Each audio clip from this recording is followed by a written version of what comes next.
Today we are going to be talking about baby pottying 101, or elimination communication, which is what we officially call it here because we have to have a fancy name for everything. It's also referred to in some places as natural infant hygiene, baby pottying, just what you do with babies.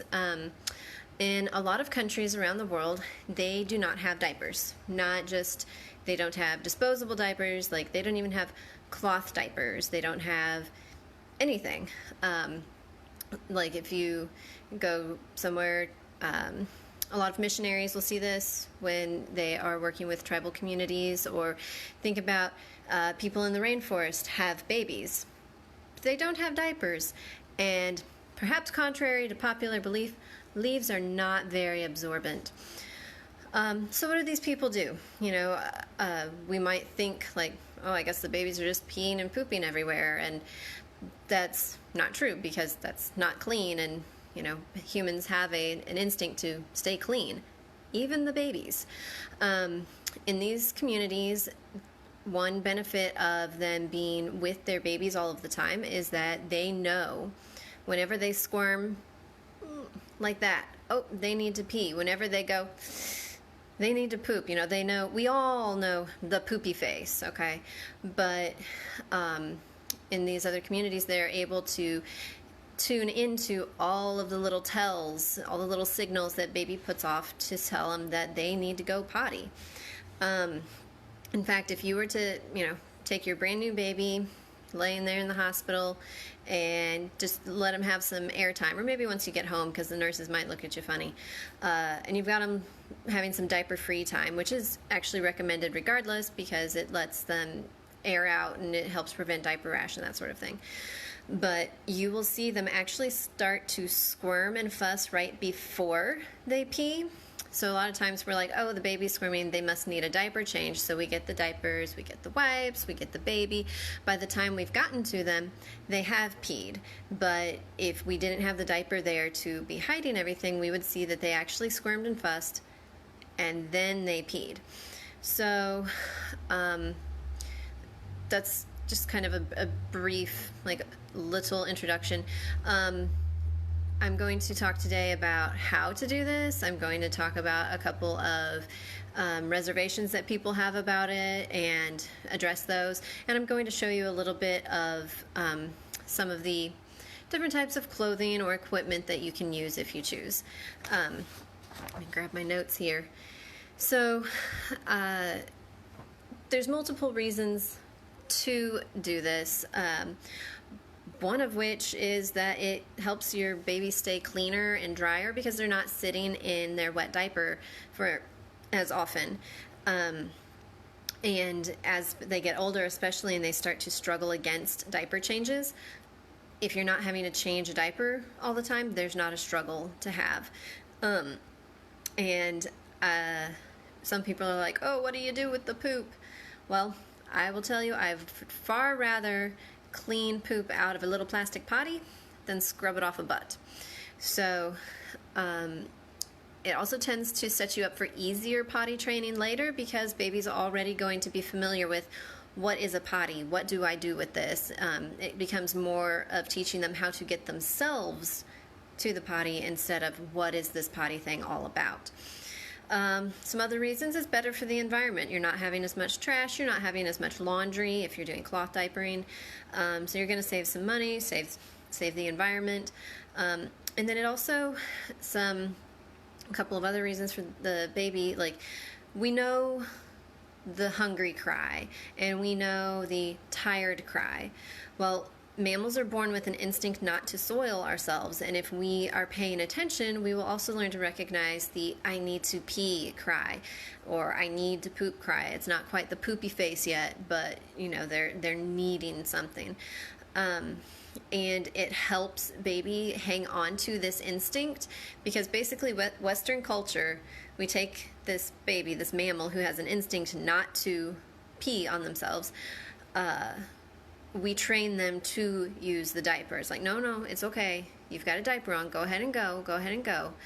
And so they learn that this is what I do now. And then later with potty training, is we train them not to do it. So a wonderful benefit of EC is that they always know what it's for. It doesn't mean that, oh, you don't have to do any potty training later. There's still going to be things you have to teach, but that association is already there. So a couple of another myth, maybe, or things that you may have heard, is that babies have no sphincter control and that it doesn't develop until they're like 2 or 3 years old. Well, this isn't true. Babies do have sphincter control. The problem is that they don't have a very large bladder. So they squirm, they fuss, and then they pee. It's because they have a teeny tiny bladder and they can't hold it for long. But if they know that you're going to respond to it, to their need to go, they will learn to, hey, if I just hold it, just, oh, okay, now I can go. They learn much earlier on that let's go to the acceptable place. So if you see this in a tribal setting, I have a friend who is a missionary right now in Papua New Guinea, and I was talking to her. It's like, hey, when you see some babies, let me know what they do. And she's like, oh, I haven't seen them any yet at the time, but they told us about this in training, is that they just know when their babies need to pee. So if you're like, oh, that's a cute baby, can I hold the baby? They'll be like, oh, wait, baby hasn't peed in a while, and then they hold baby out, over the ditch or the ground or whatever, and let baby pee, and then say, okay, here, now you can hold the baby, because they just know. And the way that'll happen, though, is a lot of times when, like, mama notices, like, oh, baby's got to go, they'll make a sound that's essentially like, wait, or here, we can say just wait, while they're taking them to the potty. And then when they're on the potty, you give them the cue, like, it's okay to go, like, pss, pss, or shh. Or some people like to do a different sound for poop versus pee, like maybe for pee, pss, pss, and for poop, they might go like a grunt. So you can learn to communicate that to the baby, and the baby will start associating much sooner, much earlier, like, hey, this means you're taking me to the potty. I'll just wait, and I won't pee in my pants because we're going to the potty. And the next thing that people tend to worry about is, this doesn't mean that you never use diapers. In our world, we have furniture and carpet and cars and, houses and things we want to keep clean. And so, of course, I mean, hey, if you want to have a completely diaper-free baby and you are on it and you're catching every pee and every poop, then great, you have more time than I do, and wow, that's amazing. But for most of us, we will use a diaper, but it's just changing the perception of what is the diaper for. Is it a toilet or is it a backup? If great grandma's in a nursing home and she's still able to tell somebody, hey, I need to go to the bathroom, they're not going to be, hopefully they're not going to be, hey, no, it's okay, you've got a diaper on, just go in the diaper and I'll clean it up later. They're going to help her go. So it's the same thing, like, you have the diaper. If you can't get to it, you're dealing with another kid or you're driving and you can't pull over at that time, the diaper is there as a backup instead of just a toilet. Also, people worry about, I don't have time to do this. I don't have time to stare at my baby all day long and figure out when do they need to pee. You don't have to do that either. It's not about staring at your baby and trying to catch every single pee, every single poop. I mean, if you can catch all the poops, hey, that's great. That's awesome. But you don't have to be just staring at them. It's just something you start incorporating into your life, whether it's once a day, whether it's just at certain times a day, or maybe you only try to catch the poops. Maybe you're like, I know when you're pooping. Let's get that in the potty. That's great too. Anything that you do is going to start earlier potty association for your baby, is going to help them stay in tune with their body's needs, and it's going to save you money. And honestly, if you're just starting out and you're really focusing on it, you might spend a little extra time on it, but once you get into the swing of things, it is much faster than a diaper change, because it's just less cleanup. And especially once they're a little bigger and you can just put a seat reducer on the toilet and have them just using the toilet, awesome. So that's a little bit about kind of the background and some questions that a lot of people have. So now let's get to the real meat of it. Putting baby on a potty. How do I do this? What am I looking for? What do I do? So it depends on how much prep work you want to do. You can do an observation day if you want, if you have time. So you would put like a waterproof mat out and let baby have some diaper-free time and just kick around and notice like, hey, they peed. Write it down. That was 10:20. And hey, they peed again. It's 10:53. Hey, they ate, and then 5 minutes later they peed. You know, you can record that kind of stuff if you want to, if that is going to be helpful for you. Because then you'll kind of get an idea of how often does baby usually pee, and how often after eating or drinking anything do they normally need to go. So you can do that sort of thing, and I did that a little bit. I don't have patience for that sort of thing usually, but you also can just go straight to my training called it the 4 roads to potty time, which is baby signals: fussing, crying, getting really still all of a sudden, or if they've been really still, getting really agitated all of a sudden. Timing, which is like, oh, she always poops 5 minutes after nursing, or she always pees within 4 minutes of getting out of the car seat, or whatever. Transitions, which is getting in or out of a car seat, in or out of a baby carrier, in or out of a high chair. Like anytime it's a major change of position is often when you would end up doing a diaper change anyway. So you can try to turn that into a potty opportunity or a potty-tunity. And then the 4th one is intuition. And this doesn't mean like, oh, I wonder if she has to potty. I wonder if she has to potty. I wonder if she has to potty. It's just, you're going about your day, you're playing with your baby, and you're like, do you need to potty? Let's go potty. Or, you know, you're busy doing something and just all of a sudden you're like, potty, hey, let's go potty. It's just being aware of like random potty thoughts basically, and responding to them. So common signals that baby might have would be fussing, grunting, like sudden movement. If you're nursing and baby keeps on popping off, and you're like, why are you doing this? Just focus. The nurse probably need to potty. I know for myself, my daughter, if she was fussing like that during nursing, she needed to potty. And she also, even if she didn't do that during nursing, as soon as we were done, we would get on the potty because she almost always peed within a couple minutes after eating. Looking at my notes here. I'm sorry the camera's a little waggly today. I don't have my stand set up, so I'm having to hold it. So one thing that has happened to me a couple times is like, especially if you're holding your baby and you suddenly feel like, oh my God, did you pee on me? And they didn't. Go put them on the potty, because it's a common like intuition signal that they might need to. And so these are kind of how to tell when to go, but what do you do, or what's the easiest place to start with is right when they wake up. Baby's starting to stir around, they're waking up, get that potty ready. As soon as you're ready to get baby, diaper off, sit on potty. Humans, most mammals secrete a hormone during our sleep that keeps us from peeing and pooping during sleep. And so what's the first thing that most of us do when we get up in the morning? We go pee. Or if we wake up in the middle of the night, we go pee.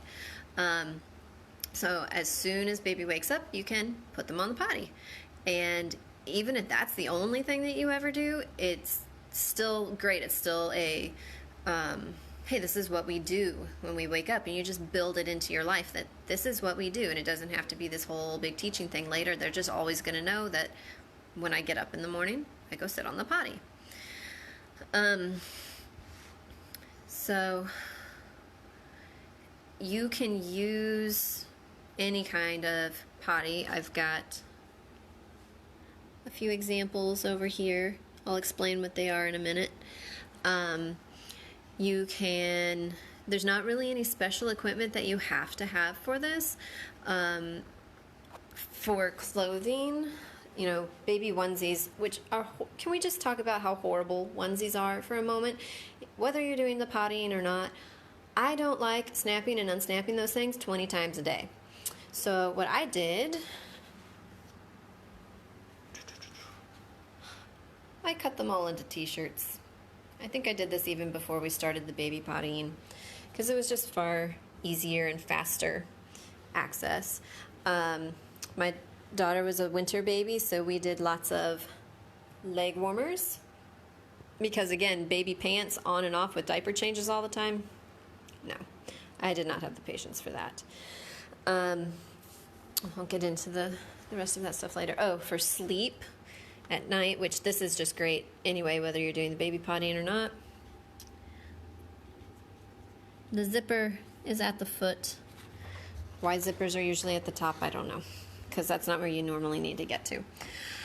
I'm trying to find I had another thing of notes that I can't find at the moment.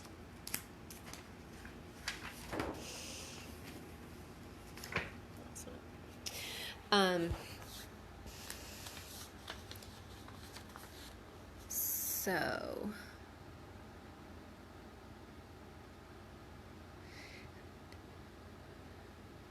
one moment, please. Okay, so a lot of what we've talked about so far has been in relation to any age baby, but especially a younger baby. If you're starting with an older baby, they're already getting used to using the diaper, so it may take a little longer for it to catch on, but it doesn't mean that they can't. It just means that they're going to be a little more aware of, like, hey, what are we doing? Why do you want me to sit on this thing? And so it may take a few days more of, like, just doing it at a regular time every day for them to be like, oh, this is what this is for. And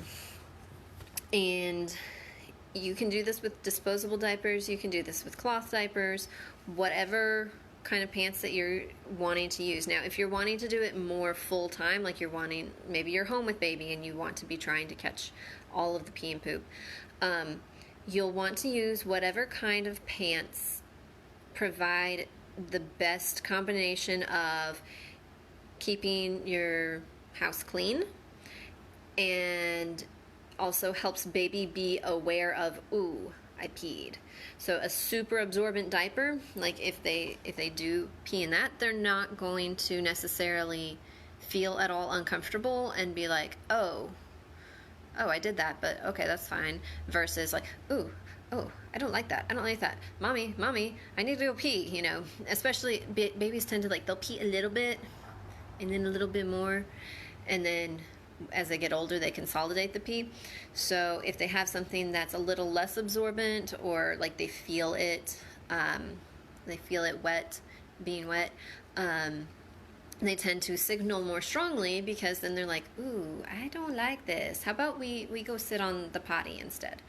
So you can use cloth diapers, you can use disposable diapers, you can use tinyundies.com, have these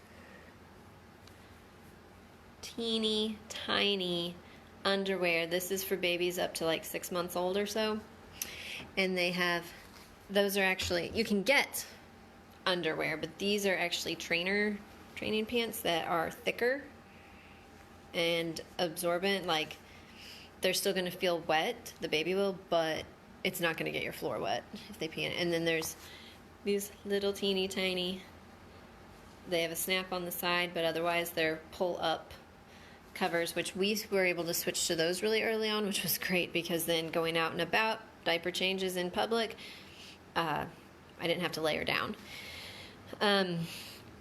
Where a lot of families start, like I said a little bit ago, is just at wake-ups. When baby wakes up, just sit on the potty. And then as you get like, hey, okay, that was good, and you're going along, and later in the day you're like, oh, you're acting odd, let's sit on the potty, and you're like, oh, okay. You start to learn their signals, you see the poopy face, so you get on potty, that sort of thing. Or if you're baby wearing and baby's riding along happy, and then all of a sudden they're squirmy and uncomfortable, they probably need to potty. Signals do tend to come and go as the baby gets older. My own daughter never really signaled.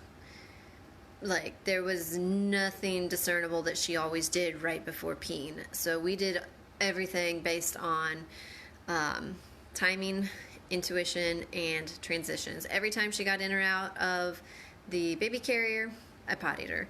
We got in and out of the car, we pottied. Once she started sitting in the high chair, as soon as we got out of the high chair, we pottied, because otherwise she would pee. But with her, thankfully, we almost immediately started catching all the poop, which was very nice. We started when she was 9 weeks old, and with it, like in the year after that, maybe had one poopy pants a month on average. And of course, then when it would happen, I was like, what do I do? There's poop in her pants. I don't understand how people do this all the time. There's poop in her pants. What do I do with it? And then we dealt with it and it was fine. It was just very unusual for her because we were able to catch it so often. The baby potty and the elimination communication is a lot, I feel like, easier than dealing with potty training later, because this is you helping baby. At this point, we're not really trying to teach them anything other than just building the strong association for them. But like I said, you're not, some people are like, oh, your baby's not trained. You are. Yeah. You know when your baby needs to eat and you feed them. You know when she needs to sleep, so you help her sleep. This is just recognizing another need that if you have time and you're able, that you can address that need. And if you like I said, you're trying to chase after another child, or you're driving and you can't stop and help her potty at the time, then that's fine. You clean the diaper later. But what's another common thing that I've heard? Oh, you're not forcing your baby to pee. She's gonna pee. It's just a question of, is she gonna pee in the diaper or is she gonna pee on the potty? You are just offering a different option. One thing that you can get, this is a top hat potty. Looks like a top hat. It has a rubber band around it, and that's so you can put it between your legs, and the rubber band will help it not slip. The white thing around it is a koozie. It keeps the seat warmer so that the tiny butts don't get cold. And then once they've peed in it, you just pull that down and pour it out. This thing is tiny.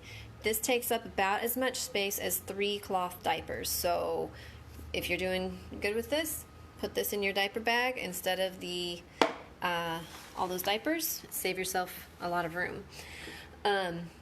I started with a piece of Tupperware because my daughter had a diaper rash that would not go away. She had it for 6 weeks, and I tried everything natural, over-the-counter, prescription, and then a friend of mine who is a doula suggested, hey, why don't you look into elimination communication? And so I read up on it. I'm like, really? Okay. Well, I'm not going to buy anything until we see if this really works. So I got an old piece of Tupperware. She woke up from her nap one day, and I'm like, okay, we're going to try this out. And she peed, like, immediately, and I'm like, hi, Brian, that's my husband. I'm ordering potties because she peed for me, and oh my God, we're doing this. So this was our first potty. It's $10 on Amazon. Worth it.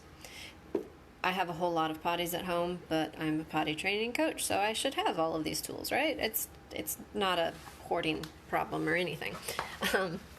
There's all different kinds of little potties that you can buy out there. This one is the baby potty. It's backwards. This one's... Oh, they both say the baby potty. Oh, it's because that's what the website used to be. But yeah, you can use any kind of potty you want. You can also use a sink in a pinch, or when they're really tiny. Newborn pee, it's very inoffensive, and even newborn poop is not that bad. And if anyone's like, oh, you're having them pee in the sink, well, you're not going to do it all the time, for one. And for two, when you go to the bathroom and you're done in the bathroom and you wash your hands, any germs that are related to the bathroom are already in the sink. So just gonna let everybody think about the condition of their sinks right there for a moment. My daughter did lots of shirts and just cloth diapers for pants, or the little tiny underwear that I showed, and leg warmers. Leg warmers were our friends, which I feel like that could be for any baby, whether you're doing diaper changes or the pottying, whichever. There's all sorts of different clothing and things that you can use that I can do another video on that, a little tour of an EC closet or whatever, later. I do have some handouts that if anyone wants me to send it to them, you can comment on the video and I will send it to you. I've got, I wish this wasn't backwards, 4 roads to potty time that we were talking about earlier, so examples of each of them. Oh, hey, here's that other handout I was looking for. Or not handout, other notes. So even our culture did this not that long ago. If you look in, occasionally you can see in old, like, child raising books from like the 1800s, they'll mention holding out the baby. That was EC. They would know that, oh, okay, they just ate breakfast, they're gonna need to pee, so they would go and, like, essentially hold them out over the ditch or over the toilet or whatever, and they would pee. And before the introduction of disposable diapers, 92% of American babies were potty trained between 12 and 18 months. And then disposable diapers came out, and they sucked. They weren't absorbent. They weren't comfortable. There's all of a sudden all of this trash that people had to deal with. So then Dr. Brazelton came out with his wait till they're ready thing. You know, you're going to psychologically damage your child if you potty train them too soon. Well, now the age has, the common age in the U.S. is between 30 and 36 months. And partly people's lifestyles have changed, and just what is easily doable has changed, but it doesn't mean that the capability of the child has changed. We've also had 60 years of advertising now to convince us to leave them in diapers as long as possible because they want to sell us diapers. So they're going to sell you bigger and bigger diapers and pull-ups, which pull-ups are diapers. They're just more convenient diapers and more expensive. But every culture at some point, I won't say every, most cultures at some point, hi Sarah, in their history would have been doing EC. Help if I grab the right folder. I also have a whole little packet that I can email people if they're interested on, like, the basics on how to know when they need to potty, how to do it, and that's with a newborn baby. I also have one. Aw, good girl, Franny. Go potty, go potty. I've got one for the mobile baby. So I've got all sorts of different handouts. If you're interested, just comment on the video and I will send those out to you. Or I'll post them in It Takes a Village. I will make posts with them. I can also email them if you would like to have it that way. Actually, that would probably be better because then I can actually email you the PDF. And glance over. Oh no, that's the potty training plan. Okay, I think that covers everything that I was going to go over today. Oh, one other note, because I said that they don't go in their sleep, and a lot of people are going to be like, but when I wake my baby up in the morning, or when she wakes up in the morning, she's already got a full diaper. So if you were to observe a baby sleeping, and they're laying there, and they're all peaceful, and they're asleep, and then they start to squirm, and they almost wake up, and then they go back to sleep. They peed. or pooped, but most likely peed. And some families do nighttime EC. You do not have to do nighttime. I did nighttime because around 7 or 8 months, she just would not settle back down at night no matter what I did. And I was like, oh my God, do you need to pee? So I put her on the potty and she peed a ton. And so we started doing the nighttime EC, and so she would start to squirm at night and fuss around. So I'd go get her, put her on the potty, and then a lot of times she would just lay back down and that was it. She was out for a few more hours. So, but it's not something that you have to be like, oh great, now I gotta watch my kid all night and figure out when they need to pee. You don't have to do that. If you want to, if it helps everyone sleep better, it's an option.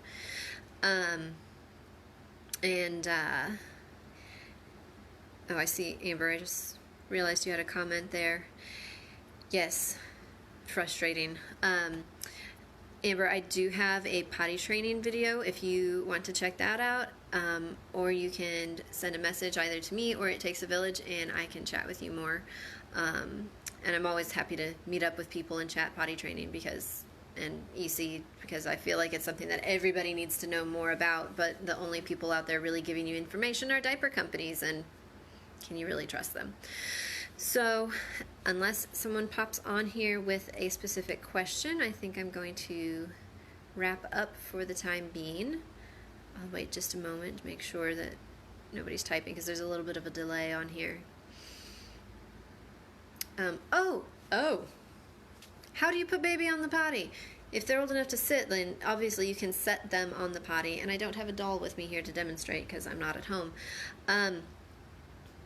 I will post a picture in the comments once I get back home on how to hold baby over the potty, but it'll basically be like with a little baby you would be, let's see if I can do this. No, that's not gonna work.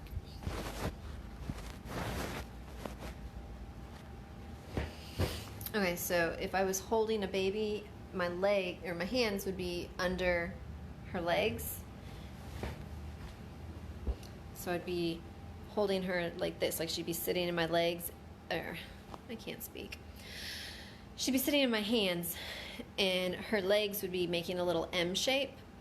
And that position, think of what you would look like if you sat on a squatty potty, and that's basically what you're doing for baby, which also helps them poop really, really well. So I will post a video. One of these days I'll learn how to talk. I will post a picture of some common holds in the comments later. So I think that is all for now. I will check back later to see if there's any questions. Feel free to post any other questions underneath this video and I'll get back to and answer them. And thank you so much for those who came to the class earlier and who watched the video today. I will post another video in the near future. Thank you so much. Bye-bye.